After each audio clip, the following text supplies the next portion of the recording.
Well, today, South Africa celebrates the 29th anniversary of the country's first democratic elections. President Cyril Ramaphosa will lead Freedom Day celebrations at the Manzil Park Stadium this in Klerksdorp. How far has the country come under democratic government? That's the question. But also, are citizens enjoying the fruits of this freedom? eNCA's Moloto is in Klerksdorp and he joins us live for this discussion. Also, Pule Letshiwiti-Jones also there to take us this conversation forward. But let's start, of course, with Moloto. Out at Klerksdorp, colleague, a very warm good morning to you both. I mean, what's to be expected in as far as commemorations, celebrations are concerned out in the province of the Northwest today? Good morning, Tumelo Mototwane. It would seem that it's all systems go. The people who are responsible for this particular event are just doing their final touches, and the weather, I must say, is perfectly agreeable. Early in the morning, it seemed that it was going to be a little bit chilly, and as the sun and the sky is opening up, it getting a little bit warmer. Certainly the people who will be coming here would love this particular weather conditions. Of course, it's 29 years since the majority of South Africans cast their vote for the first time in their lives.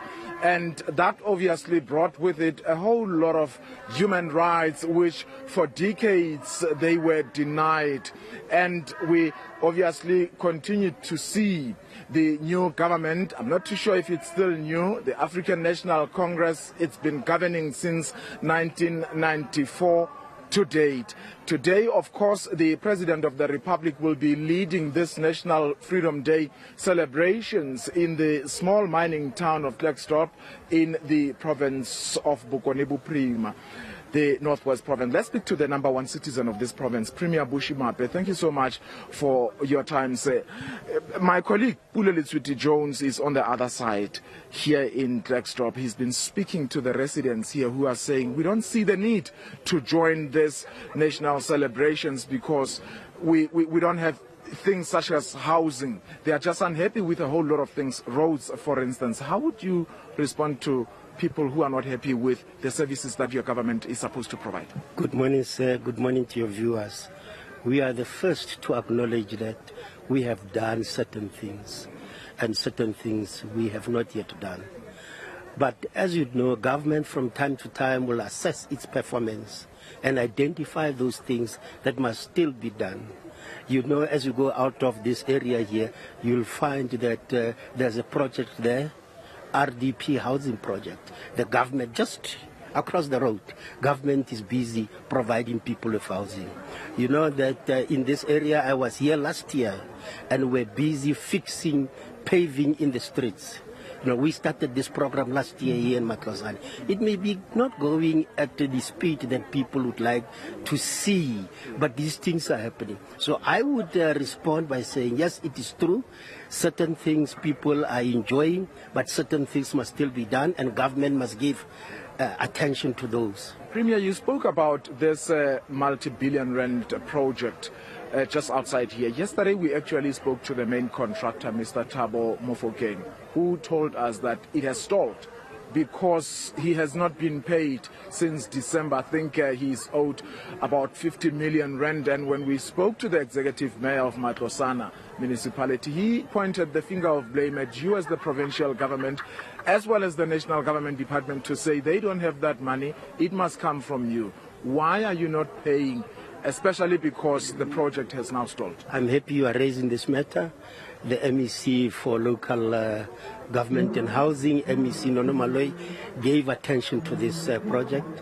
The MEC engaged the minister, and the money was not available in the past financial year, and the money will be available in this financial year. Sometimes it's the planning, how we sequence the work that contractors are doing and the payment that should be due to them. Let us talk then, Premier, about the state of municipalities. I mean, we know about Ditsobotla, the chaos there. At some point, council was dissolved. But generally, across the province, we have seen the report by the South African Human Rights Commission issued 2 days ago on the 25th, slamming the Ngakamudiri Molema, as well as, I think, the Tswaing local municipality for failing. Actually, they are saying they are kind of like violating the dignity of residents. Sewer flowing into the streets, even into the graveyards. I want us to spread it across the province. You as the province, in terms of Section 154 of the Constitution, you have a duty to capacitate this municipality. Are you accepting that you are failing in that responsibility? Even if we were to come back here, this municipality of Matlosana owes Eskom 1.6 million rand. Eskom managed to attach its bank account. It owes the Midval Water Board 1.6 million rand. You know, you are raising very pertinent issues. You raised a number of them. Let's speak about the Chobotla. In the Chobotla, we had 2 mayors, 2 municipal managers. People were fighting over the bank accounts.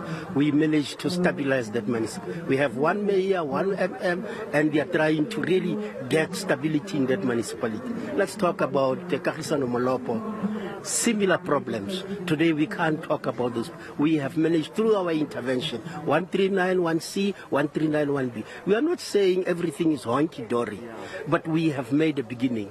Let's speak about the issue of water. I want to say that I take my hat off for Minister Senzo Mchunu. He is literally camping in the Northwest, addressing issues of water and sewer. We have started working with, there are 6 municipalities that have serious problems. These are Makwasi Hills here next door, this Tswaing, this Mamusa, this Naledi. These municipalities, Minister Mchunu is giving attention to them, making money available to deal with the 2 issues you are raising, issue of water and sewer. We admit that over time, you know, municipalities did not give attention to these issues. And we have realized this and we are paying attention. Let's speak a little bit about Eskom and the Midval.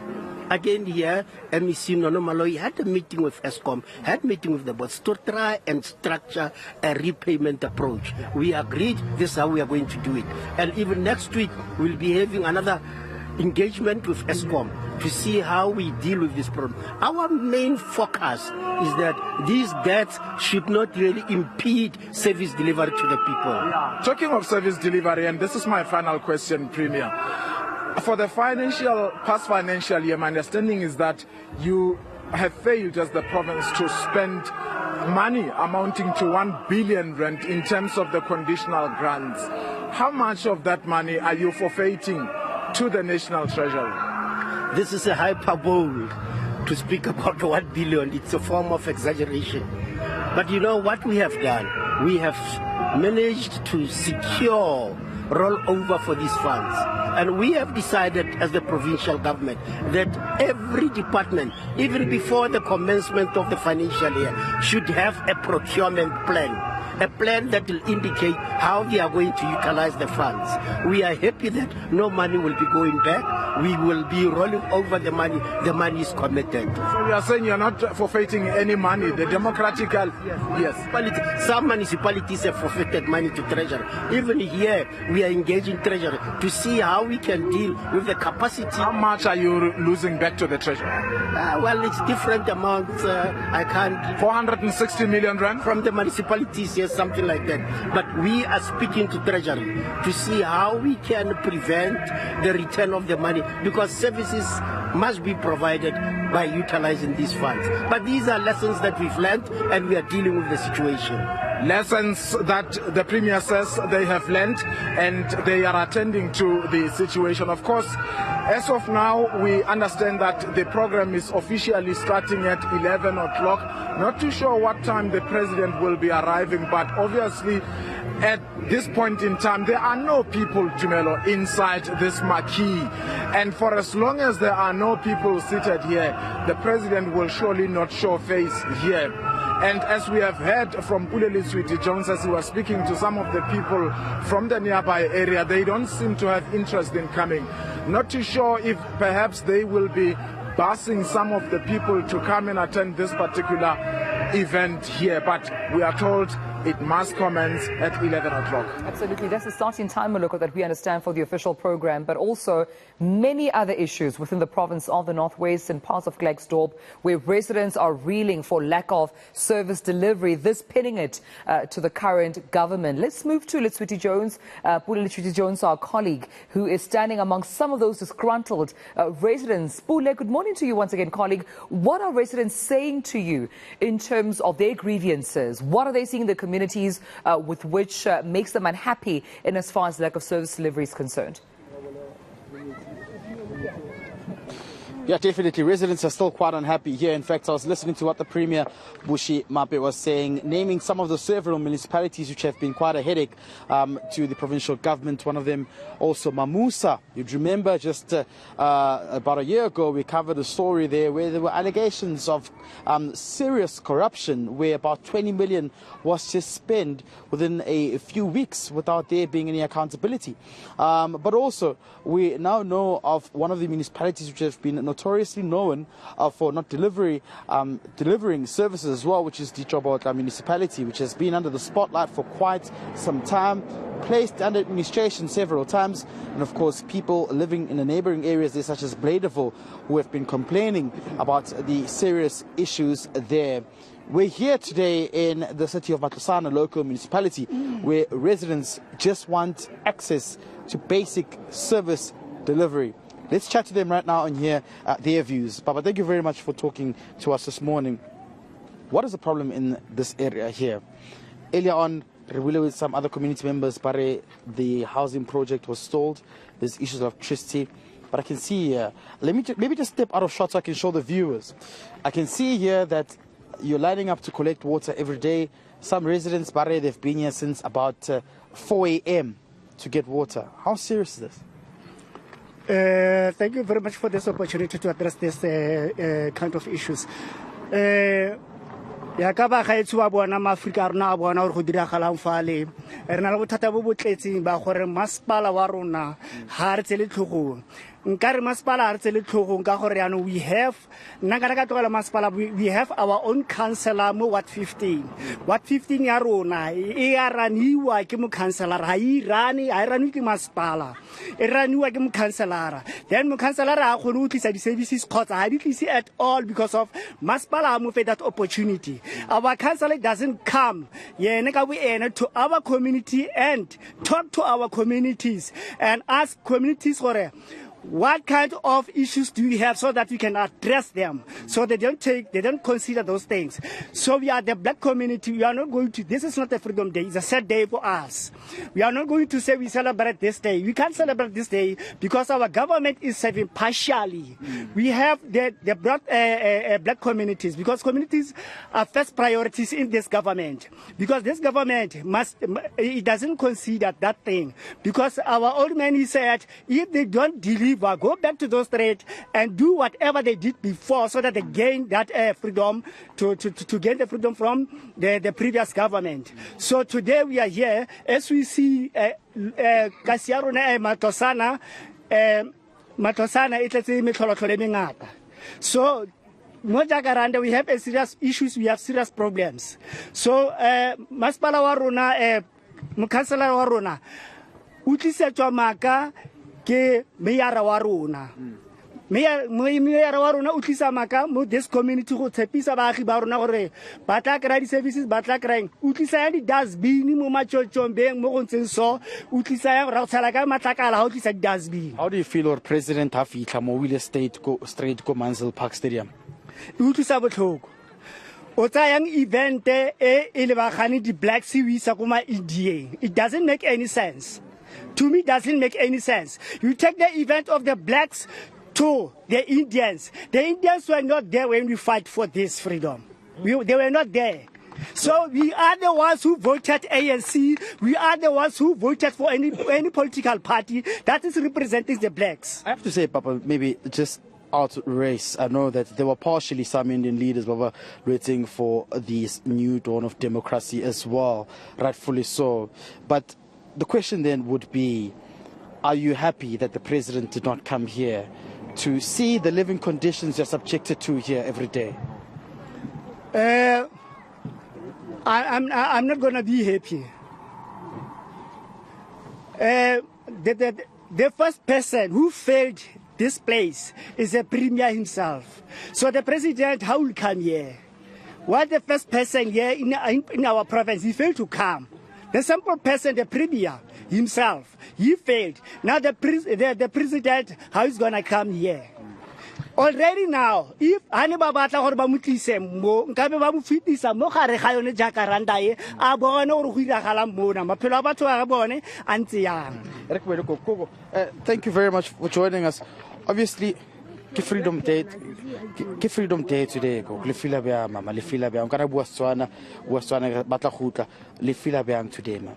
Ha re fila botlhoko ntate ka bone gone yaanong ke na le 20 years ke dula mo ga ke na ntlo ga ke qualify ene ke dula le ditlogolo bomma bone ba tlhokahetsa ha ke shwa nna ke a go ba kriya ba go dula kae ene ga gona metsi ke a sokola gona motho o nthusa ke monosi hele yana o kwa. I'm sure Gokolona Lilwetse freedom before 1994 ke administration in Chaikening for nearly 29 years li kutla le nagana hore ba deliver le di services ka mkhone le batla ka teng ai khona ntate ha ba di deliver o kwa mara yale rona re lela matlo a rona gore ha re shwa be re itse gore bana ba rona ba sala kae wa bona bana ba tlhola ba tleletletse ba go tlatla go itlhella kae ko ditoti ha ke a epelwa gone yana ke dutse hela mo le ke sokola ka metsi ke tshwantse ke tle ka bo 5 mo ene ke a go direa tot ka 1 ke gone ke tswa mo.